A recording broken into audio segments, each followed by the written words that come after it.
Does he ask you to rape Huldah, separate appendix at 60? You were there when she died, separate appendix 67. After they give him each step, they allow him to try to tell a story on his own. And what does he do in those moments? He provides information that is provably untrue. Is there any physical evidence at all that ties Dati to the murder? No, Your Honor, there is nothing that did not come from the fact-feeding that occurred during his interrogation. I expect you'll hear the state suggest that he led them to a bullet in the garage. That's not the case. Brendan has the shooting at first happening outside by the bonfire pit. And the officers say to him, because they know, they've found 10 shell casings in that garage already. They say to him, no, Brendan, we know some things happened in that garage. We need to get the honesty about the garage. That's when he moves the murder into the garage. Then they research the garage and discover this bullet. That corroborates not Brendan Dassey's account, but the interrogator's account. Thank you. Mr. Burke, would you please give Mr. Burke 3 more minutes?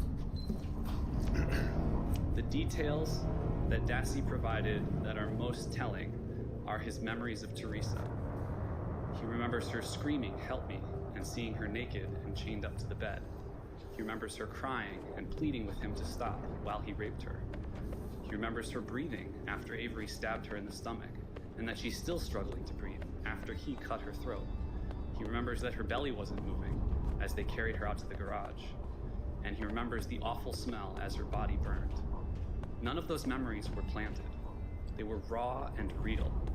Dati wanted to get them out, and he did so voluntarily.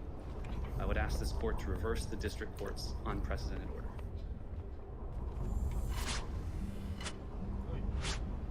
The federal court is a sanctuary of sorts, a place where generally the best lawyers practice. The arguments that are made are elevated.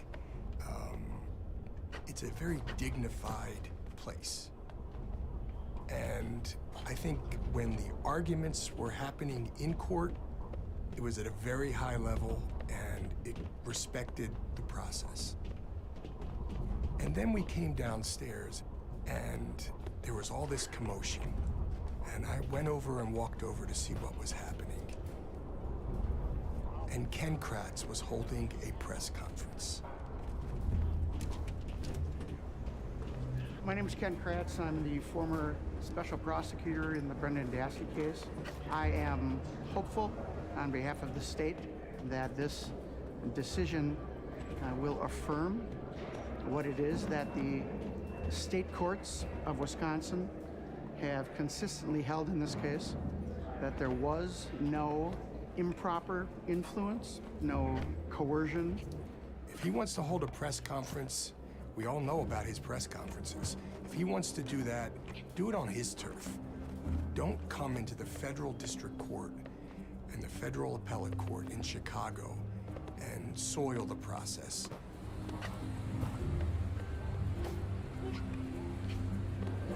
Go ahead. Spell your name. Kratz, K-R-A-T-Z. And tell us again your title.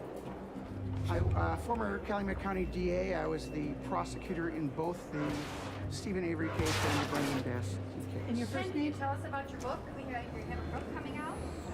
Yeah, I do. We're not going to talk about that today, though. Today, I think, is and has to be focused on this really, really important case. We'll have a lot of time to talk about all those kind of things later. Ken, if the conviction is overturned and they try to do a retrial without a confession, do they have much of a case against Brendan Dassey? If this thing goes back to trial, let's not forget or kid ourselves that the state's not going to have lots of opportunity to make their points in this case. Is your book better than yours?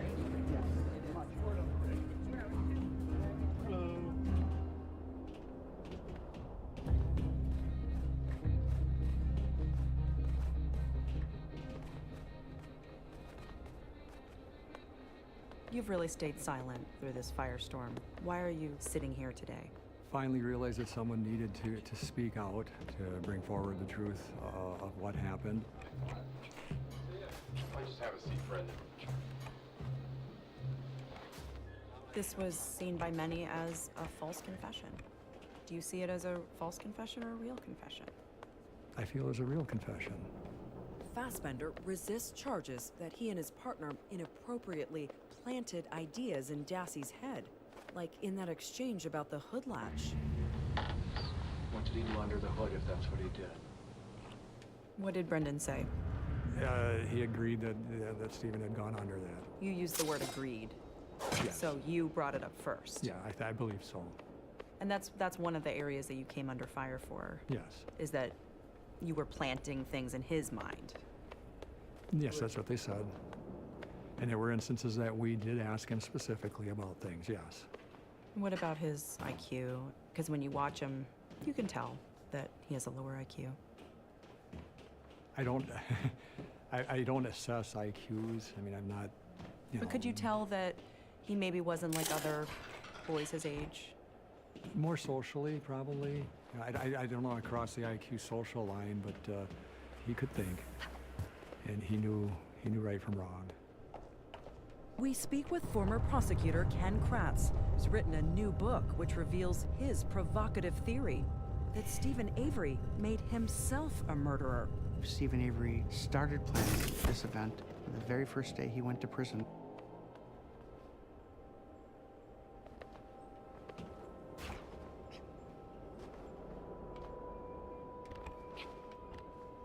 Kratz tells Dateline he believes Stephen Avery had set his sights on Teresa Halbach in the weeks leading up to her murder. As we move closer towards October 31st, we see Stephen's behavior changing.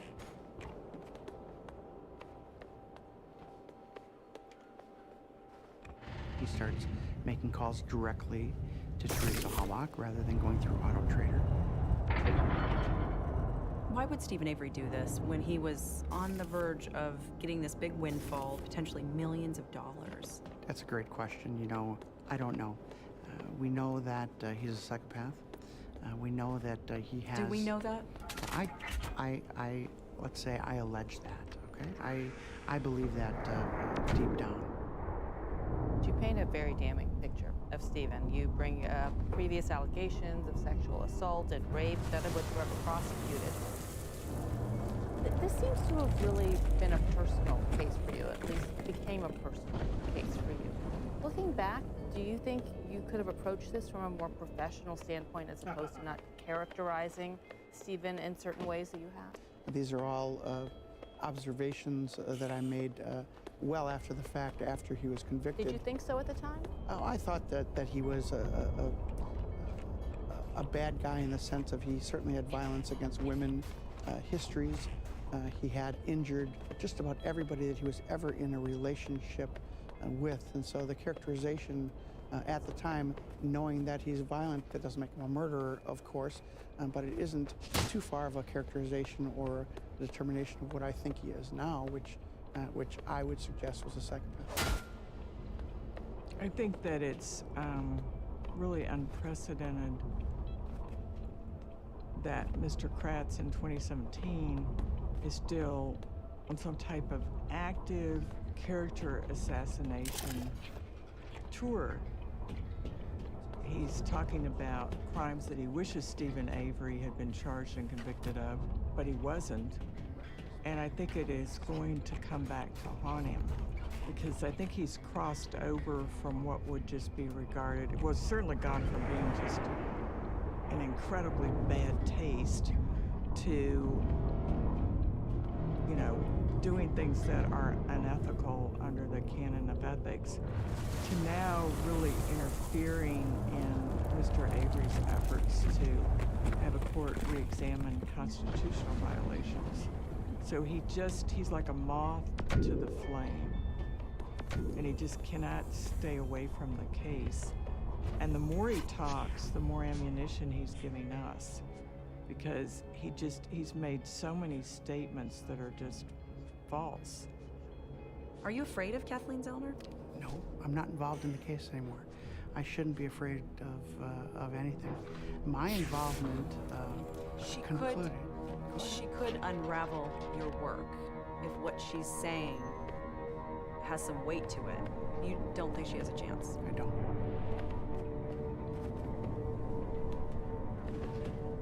when you look at the prosecutor's duty of silence and how prosecutors are supposed to act with regard to past convictions, they have to be very careful. So if they are talking openly about a case, what is their purpose?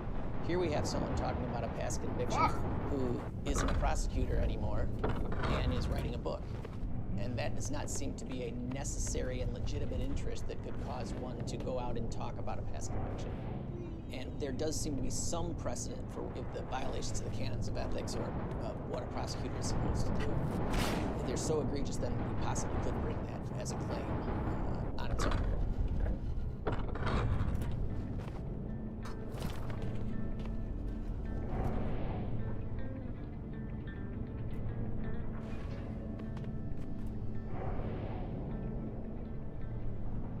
Looking back, were there certain things you would have done differently in this case, knowing now? Yeah, certainly. The one big thing I would have done is not give a press conference on the 2nd of March after Brendan made his statement and after he was charged. I provided that information that was in the criminal complaint orally. I could have and should have just released the complaint, let all the reporters repeat the facts. I didn't have to do that, and obviously, if I had to do it all over again, I was trying to keep more information out of the public. It sounds a little bit unusual, but there were so many horrific facts in this case that I thought by providing the soundbite myself, I could lessen the impact on the family and on the community. I was resoundingly criticized for it. I see why. But I made that decision. It was a conscious decision that I made to do that again. I would have done it differently.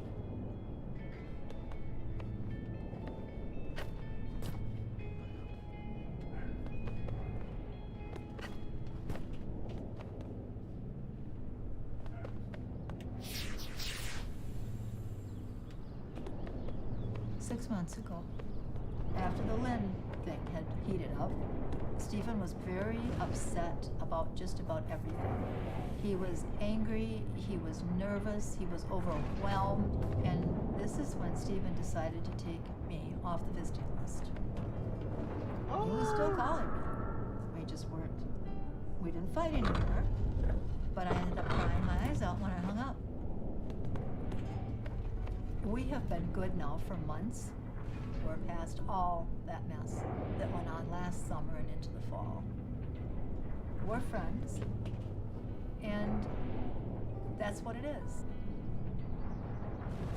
Hi. Hi. What are you doing? Oh, just sitting here doing a lot of nothing. You know. Yeah, me too.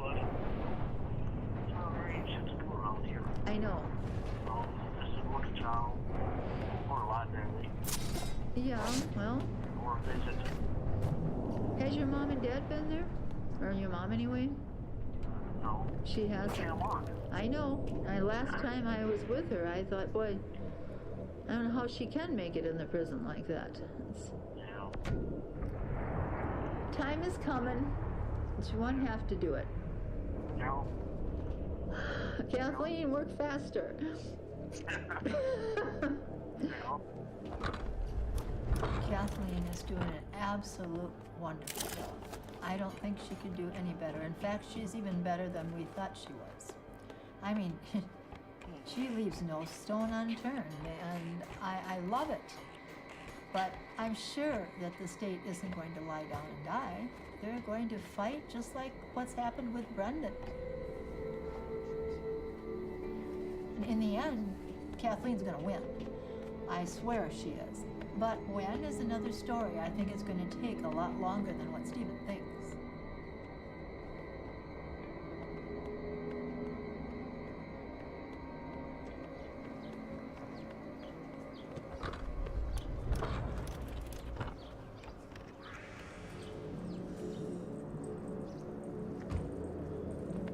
Earl out there, he's helping the most, you know, with Mom and Dad.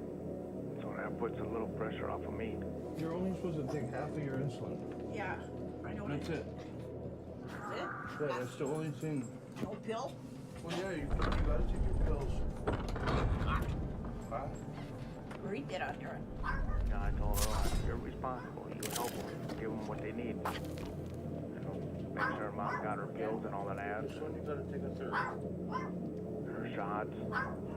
The other one, you gotta take a 6.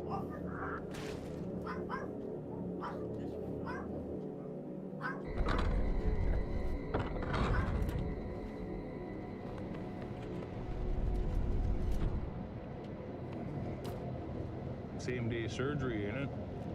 Or do you get to stay there tonight? Huh? You don't get to stay there tonight, do you? I hope not. Oh, you don't know? 6 hours, I think I'm supposed to stay there. Yeah. Before I can walk. Oh, shit. And what'd they tell you? Did they say they were gonna just clean the veins out? Or they were gonna put plastic veins in? Just clean them out, I think. So they're opened up. Huh? So they're opened up, I think. That's gonna be a change then. You might be able to do something then after that. Like what? Well, you walk.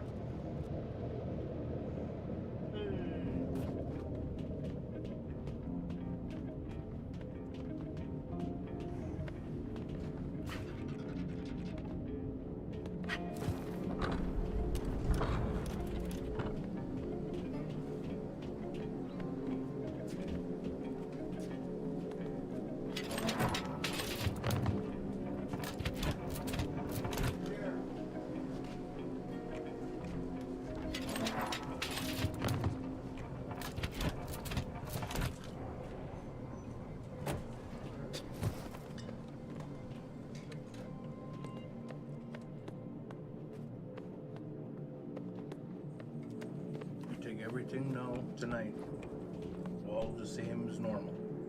Do I have to take these at night? Yeah, take your 8 for supper. Where's my 8? Out of this one. No. You must have filled that up. You take the camera. You didn't take last night's pills? I don't know, did I? It was Wednesday yesterday. Yeah, well, you didn't take your last night's pills then again. Take them again now, but leave them in there then. I don't want to come back on next week and they'd be gone. I won't. I wanted these then. Yeah. Yeah. Tonight you take Thursday. It's Thursday today.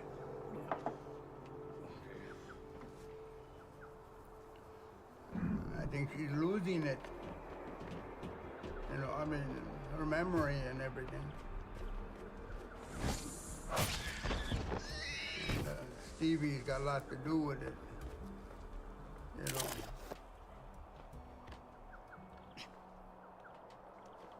I don't know what's gonna happen.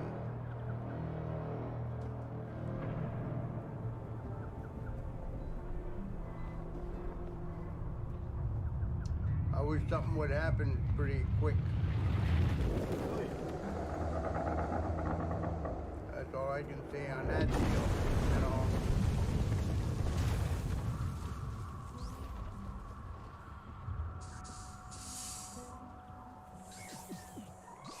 Brendan's mother, Barbara, she's gone through hell, just like her mother.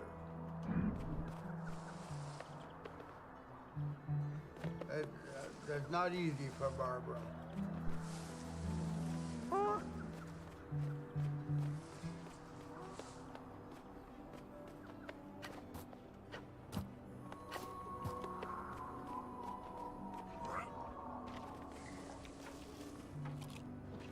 The defendant tells us that Stephen Avery opened the hood of that vehicle. How do we know? Based on that statement on March 1st, they swabbed the hood and obtained a DNA profile on that hood. A DNA profile of Stephen Avery. Only the killer and his account would know to look there, because law enforcement had not looked there before. And not until he told them to was when they found this. Council will make a big deal out about, well, they suggested to him that he went under a hood. Well, let's take their argument at face value. My response is, so what? They went and they swabbed the hood, and geez, guess what? Stephen Avery's DNA is on that hood.